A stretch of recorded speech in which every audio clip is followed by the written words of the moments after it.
Today, we visit Aydon Castle, or Aydon Hall, as it has also been known.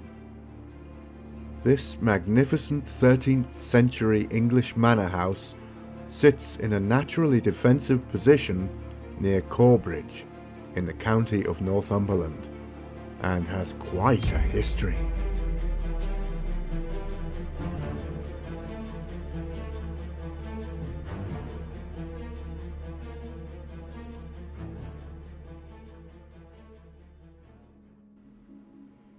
Our story begins with one Robert de Rains.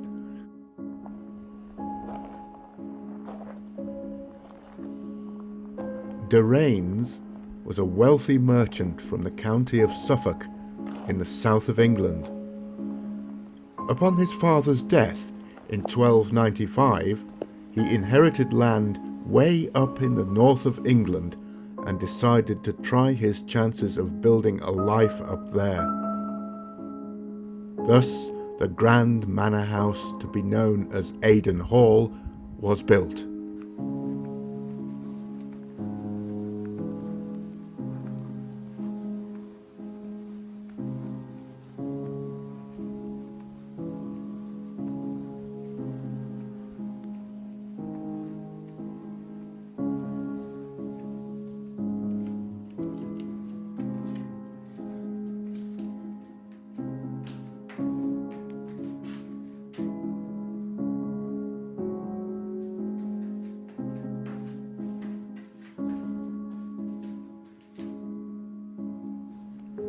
For a while, all was well. Robert settled into the local community, mixing with northern gentry and even marrying the daughter of an important local family.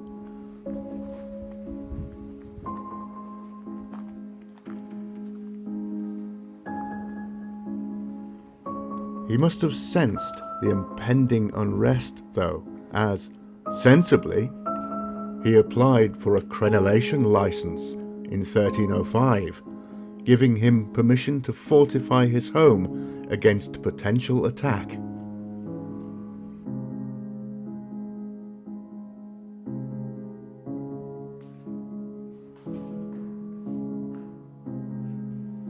His vigilance proved founded when, the following year, Robert the Bruce seized back the throne in Scotland and began a prolonged series of raids in Northumberland.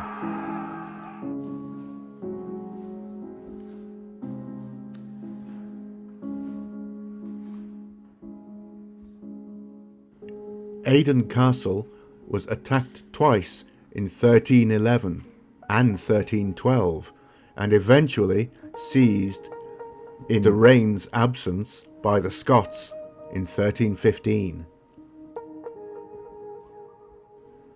They proceeded to pillage and burn the once grand manor house.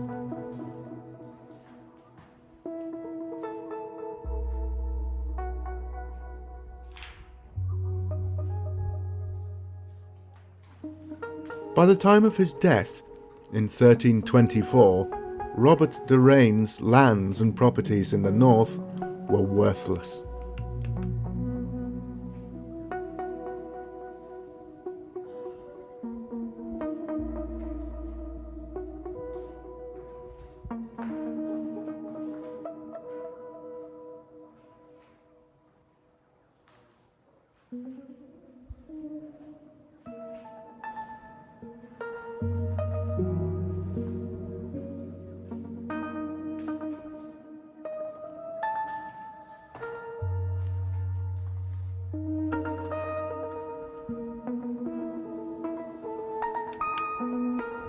Skipping a generation, we now move on to Robert de Rains' youngest grandson, Nicholas, who was, by all accounts, somewhat of a rogue.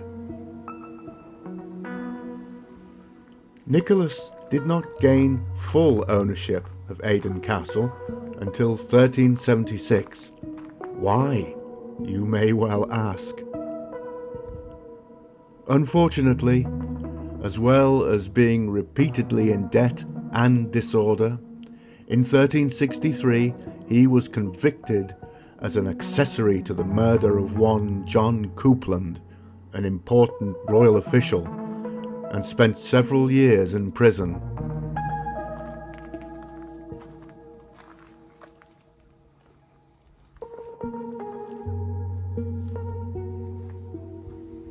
Even after his release, he continued to misappropriate funds and accrue debt, once being sued by the Prior of Carlisle for £50. Nicholas had friends in high places, however, and his great chum, Henry Percy, 1st Earl of Northumberland, helped him out of many a tight spot. Due to this friendship, the Doraines family continued to thrive.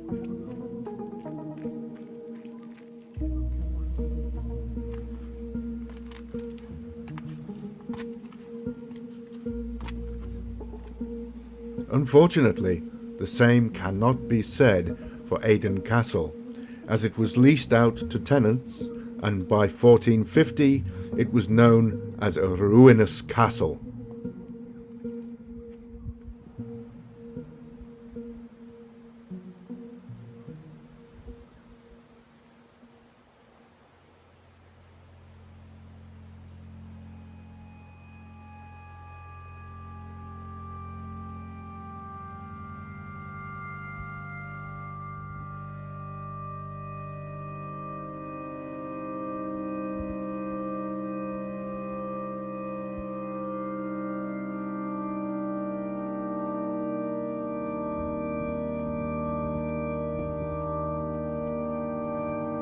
Sadly, over the generations, the Doraines family also lost status, and Aydon Castle eventually passed out of the family to become a farmhouse.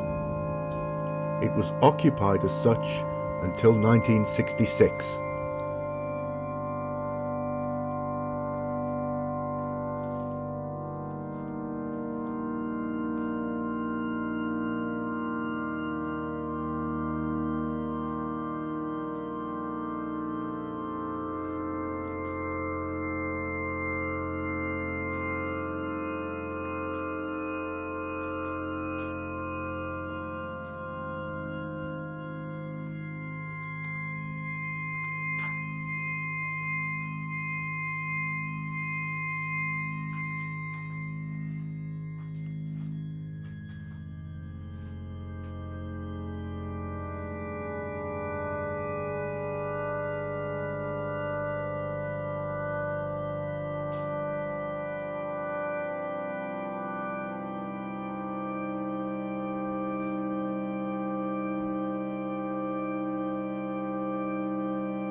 Wandering around the echoing stone chambers, it is easy to visualize this once great home's turbulent history.